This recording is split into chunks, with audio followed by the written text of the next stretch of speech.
The ground shook before I even heard the roar.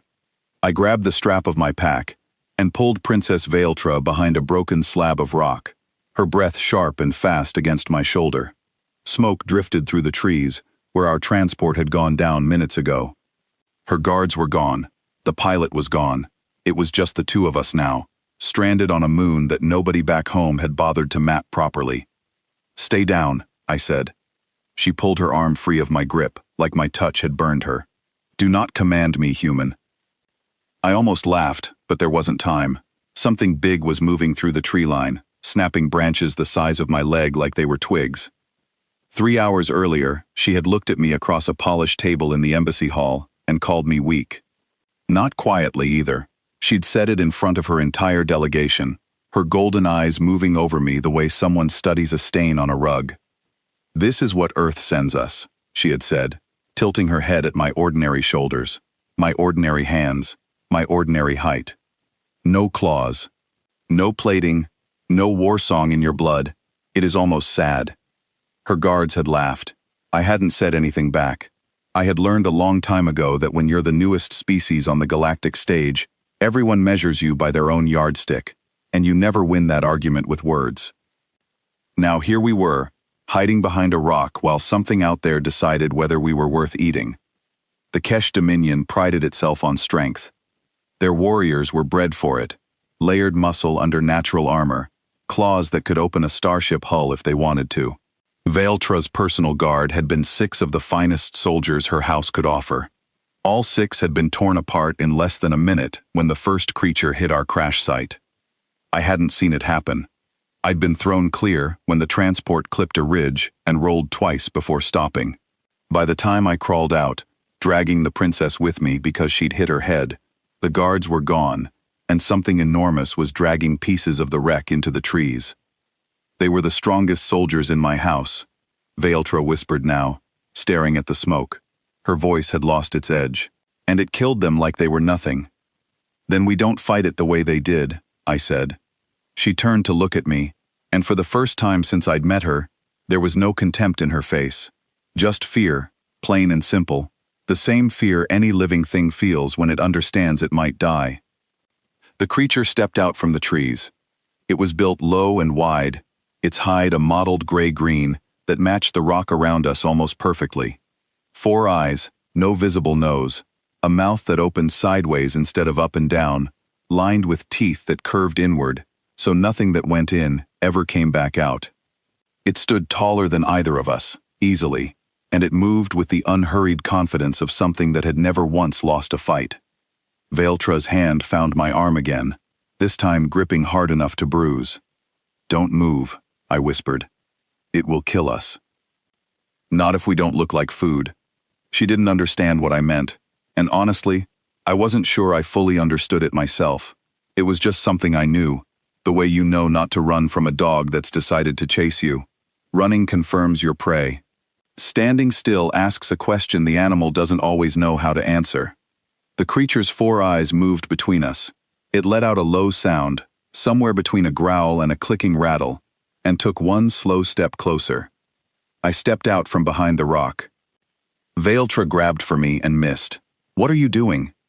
I didn't answer her. I kept my eyes on the creature, my hands loose at my sides, my breathing slow and even though my heart was slamming against my ribs hard enough to hurt.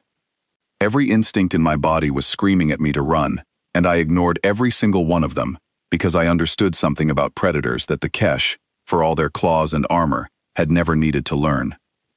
Fear has a smell.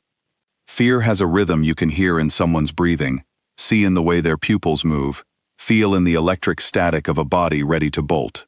The 6 Kesh guards had fought this thing with strength and speed and fury, and it had read every one of those signals like a language it had known its whole life. Strength versus strength. That, the creature understood.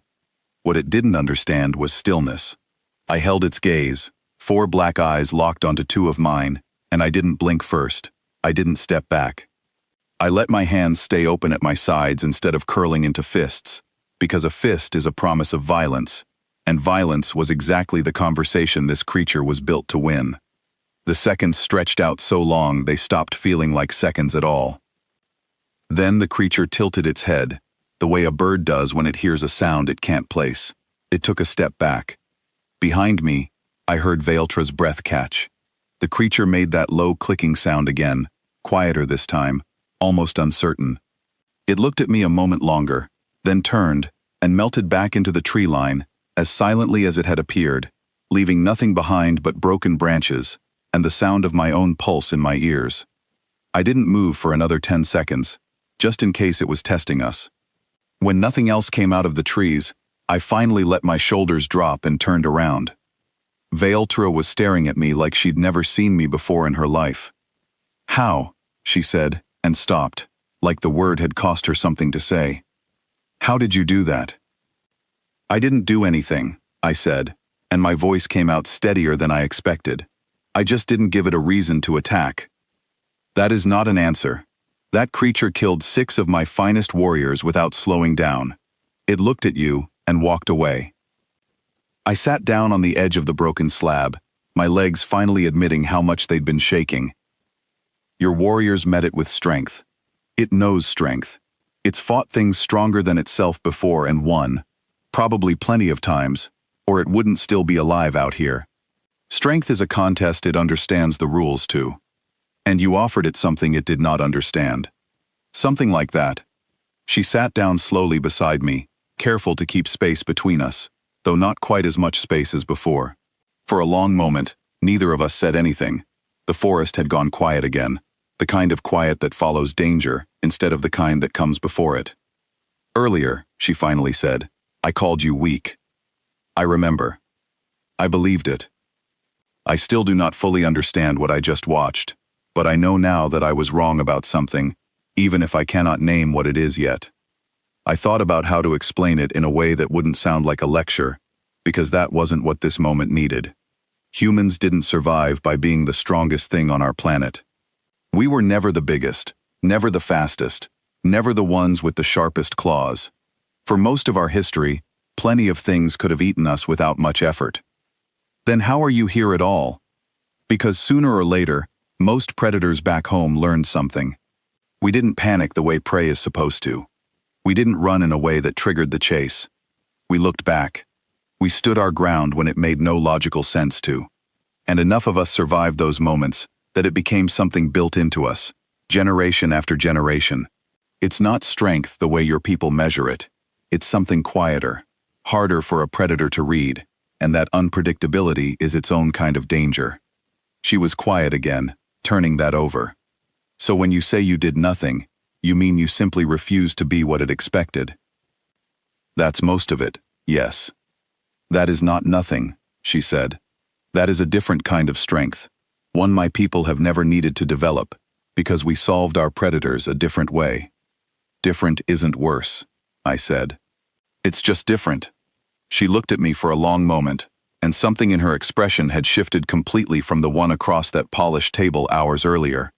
There was no contempt left in it, no measuring me against some warrior's yardstick and finding me lacking. Just a kind of careful, surprised respect, the look of someone recalculating everything they thought they knew. "I owe you an apology," she said. "You don't have to." "I do," she said, cutting me off, though gently this time instead of sharply. "I looked at you and saw only what you were missing. No claws, no armor, no obvious weapon. I judged you by what my own people needed to survive, and I never once considered that survival might look different for a species that grew up somewhere else, facing different monsters, learning different lessons." Somewhere in the distance, a rescue beacon on my wrist finally caught a signal, a faint pulse of light letting me know a ship was inbound. We had maybe 20 minutes before it arrived. 20 minutes of quiet, on a moon that had almost killed us both, sitting side by side on a piece of broken rock. "For what it's worth," I said, "your people aren't weak either. I saw what those guards did before they went down. They bought us the time we needed to get clear of the wreck. That's not nothing. They fought with everything they had," she said quietly, "and it was not enough." "Enough isn't always about winning the fight in front of you," I said. "Sometimes it's about giving the next person a chance." She nodded slowly, and for the rest of the wait, neither of us spoke much, but the silence between us had changed. It wasn't the silence of a princess and a servant she'd decided wasn't worth her attention. It was the silence of two people who had faced something together and were still breathing because of it. When the ship finally broke through the clouds above us, its lights sweeping over the wreckage and the trees, Veiltra stood and offered me her hand to help me up, something I doubted she had ever done for anyone she considered beneath her.